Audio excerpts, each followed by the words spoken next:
Europe 1, bien fait pour vous. Julia Vignali et Mélanie Gomez. Vous êtes sur Europe 1, merci d'être avec nous. On reste ensemble jusqu'à midi et nous sommes maintenant avec les bienfaitrices d'Europe 1. Amélie Escourou, bonjour. Bonjour. Alors dans votre chronique tout à l'heure, on va rêver à nos barbecues d'été, mais pourquoi pas en version végane, c'est ça ? Exactement, on va griller du végétal cette fois.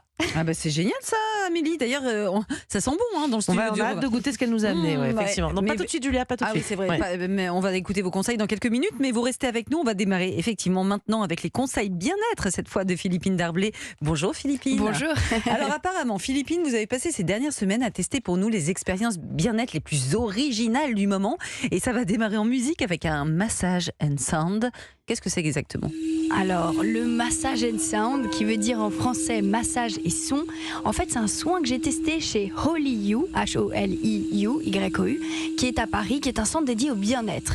En fait, c'est une approche qui a été développée et qui est réalisée par 2 thérapeutes en même temps. Donc, vous en avez 2 pour le prix d'un. Génial. Il y a Adrien Richard, qui est masseur ayurvédique, et Mithya Klein, qui est sonothérapeute. Alors là, il faut que vous imaginiez que vous êtes dans une salle remplie d'instruments de musique, c'est très beau.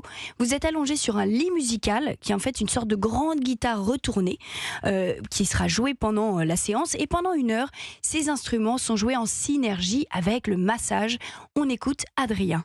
Pour vous donner quelques exemples, on va utiliser par exemple un gong qui a une fréquence très très basse, généralement qui va être joué en même temps qu'un didgeridoo. Le didgeridoo, c'est cet instrument traditionnel aborigène. Donc ce sont des fréquences assez basses, assez sombres qu'on utilise plutôt pour travailler le ventre, l'ancrage, le bassin et les articulations. Pour des fréquences un peu plus hautes, on utilisera des instruments comme l'ocarina, le tubalophone, les carillons. Donc là, c'est des aigus très cristallins qui ont vraiment plutôt pour vocation d'emporter l'esprit et d'alléger les parties hautes. Donc là, on va travailler la nuque, la tête, le crâne beaucoup, notamment avec des grands mouvements de balancier. L'idée étant que la somme d'informations que le patient reçoit à ce moment-là ne lui permette plus de suivre.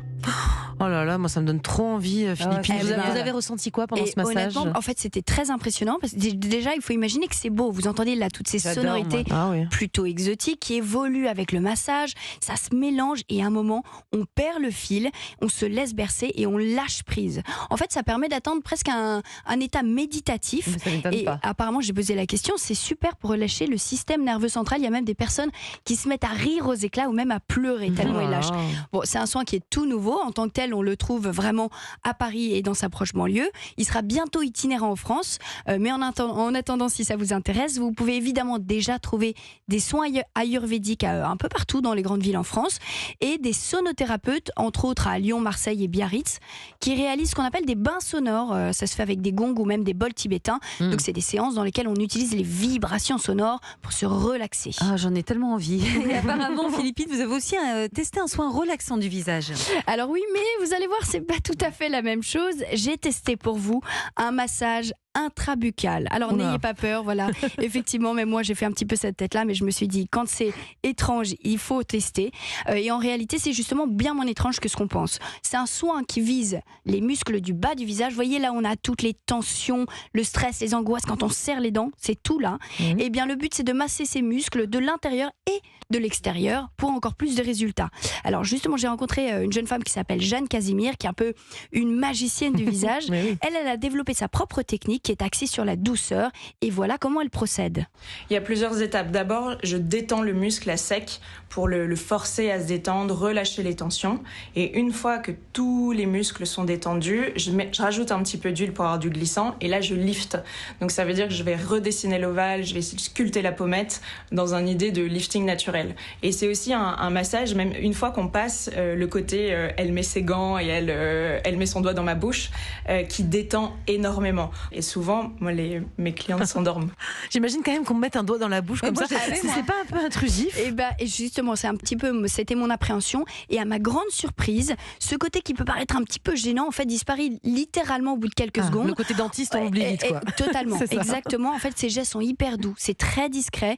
On oublie en fait ce procédé. Et honnêtement, avec la plus grande honnêteté, ça faisait longtemps que j'avais pas ressenti un tel apaisement. Ah oui, c'est vrai. Je suis ressortie de là, c'était exceptionnel. Bon, c'est une technique qui est aussi connu d'un autre corps de métier, donc les ostéopathes. Si ça vous intéresse, vous pouvez aussi vous adresser à eux. Simplement juste attention, là je vous ai parlé d'un soin qui est vraiment axé sur la détente. Ouais. Les ostéopathes, ils vont de manière beaucoup plus poussée Des choses plus et santé, intense. Voilà, etc. exactement. Bon, c'était passionnant, ça nous a déjà bien détendu. Merci beaucoup Philippine, ça nous fait envie en tout cas toutes ces choses. Allez, c'est à vous Amélie Escourou. Amélie, cette semaine on va parler barbecue mais version vegan avec vous. Bah oui, j'avais envie de vous parler de ça parce que ça y est, c'est l'été. parti. Là, je crois qu'on peut officiellement le dire. Même les enfants vont raccrocher leur cartable pour 2 mois. Et on va pouvoir s'adonner à une de nos activités favorites pour décompresser, le barbecue. Tellement. On adore. Vous vous dites peut-être que barbecue et vegan, c'est un mariage impossible. Mais les temps changent et 42% de Français se déclarent prêts à essayer un barbecue vegan cet été. D'accord. C'est génial parce que ça nous permet de faire griller des brochettes sans faire griller la planète. Mais alors, qu'est-ce qu'on mange dans un barbecue sans viande? Excusez-moi. Là, ça sent la grillade, j'ai l'impression que c'est un Mais moi, barbecue classique dans mon j'en ai assiette. dans ma bouche et j'ai l'impression que c'est de la viande. Ah bah génial. Bah justement, en fait, cette semaine, c'est la semaine du barbecue vegan et beaucoup d'enseignes mettent en avant des produits tout prêts à base de protéines végétales pour vos barbecues. Alors, on trouve aujourd'hui des aiguillettes qu'on fait mariner et cuire en brochette, des saucisses façon chipolata et merguez. D'ailleurs, notre ministre de l'économie, vous vous en souvenez peut-être, s'est fait récemment remarquer en rappelant que ces produits, c'est 60 à 90% d'émissions de CO2 en moins que leur équivalent en viande. Et là, j'ai une nouveauté que j'ai choisi de vous faire goûter aujourd'hui. C'est le bacon végétal de la marque La Vie. C'est bon, hein? C'est délicieux. Ah super, ça vous plaît? Et vous voyez, c'est vraiment sympa pour faire griller à la plancha. Alors là, vous avez des brochettes avec de l'aubergine et du poivron mariné. Mais du coup, ça se cuit ou Ah oui, ça se cuit. Là, il a été cuit à la plancha, justement. Et vous voyez, il y a ce goût fumé un peu. C'est croustillant. En plus, Exactement, c'est ça qui est génial. Et ça rappelle vraiment les codes du barbecue. Et alors, cette marque, La Vie, elle a un petit secret. C'est les spécialistes du gras végétal. Alors, ça peut faire un peu peur, dit comme ça. Mais dans un barbecue, c'est hyper important. Le gras, ça donne justement ce côté croustillant. Non, mais honnêtement, dites-nous avec quoi c'est fait ce bacon au final? C'est magique. Et vous faites bien de poser la question, parce qu'on entend souvent, on ne sait pas ce qu'il y a dans ce type de produit, c'est ultra transformé, etc. Alors bien sûr, l'idée n'est pas de manger ça à tous les repas. Il faut avoir une alimentation variée.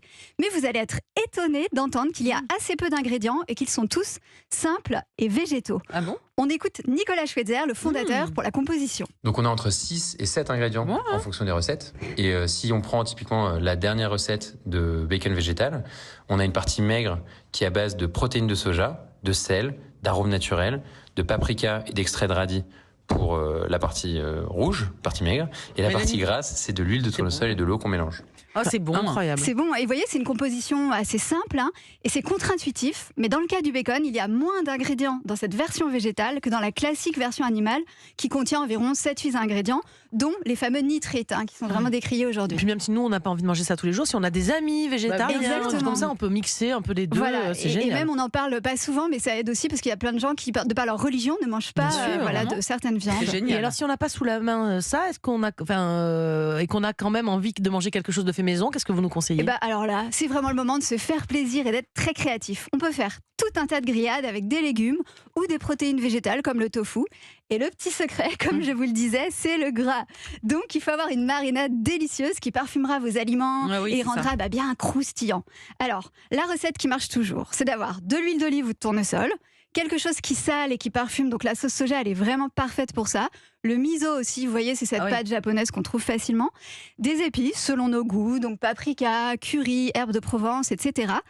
Et parfois, d'ajouter un peu de sirop d'érable ou d'agave, ça permet d'avoir un côté un peu caramélisé, délicieux. Ah, c'est ça votre préconisation? Et on peut pas faire des brochettes de fruits en dessert? Moi, j'adore ça. Si, justement. Ah bon, vous avez le droit, oui, il n'y a pas de problème. Non, mais parce que je sais pas. Pour faire griller, vous voulez dire? Il faut être resté vegan. C'est vegan, les fruits, il n'y a pas de problème, c'est vegan. Il n'y a pas de viande dans les fruits. D'accord.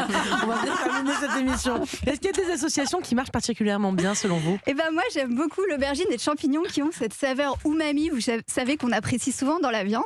Et puis l'aubergine, c'est pratique parce qu'on peut vraiment faire des grosses tranches qu'on pose direct sur le barbecue, on s'embête pas. Essayez aussi les brochettes avec des cubes de tofu, oignons rouges, poivrons, courgettes, le tout bien imbibé de marinade, là c'est vraiment délicieux. Et ne négligez pas non plus les accompagnements comme les pommes de terre en papillotes, les épis de maïs à griller. Et puis Julia, vous avez raison, les brochettes de fruits en dessert, ça mord les pêches. Voilà, vous saviez qu'il n'y avait pas de viande dans les fruits, Romain Desarbres? Je préfère le lui dire. dire. On apprend beaucoup de On choses. apprend beaucoup de choses. Merci Amélie pour toutes ces idées qui vont nous aider à varier les plaisirs pour nos barbecues à venir. Merci également à vous Philippine. Et bien voilà, Bien fait pour vous s'achève pour ce matin. J'espère que vous avez apprécié ce moment en notre compagnie. On sera de retour demain à 11h Mélanie et on va parler de quoi? Alors demain on va pas parler de fruits mais on va parler d'une autre espèce qui peut être mort. Comment gérer nos ados pendant les vacances? À quel point peut-on lâcher la bride? Comment gérer les conflits avec eux ou alors leur manque de motivation pour faire des choses avec nous? Et puis il y a les écrans aussi. Que faire si votre ado reste collé à son smartphone ou à ses jeux vidéo cet été?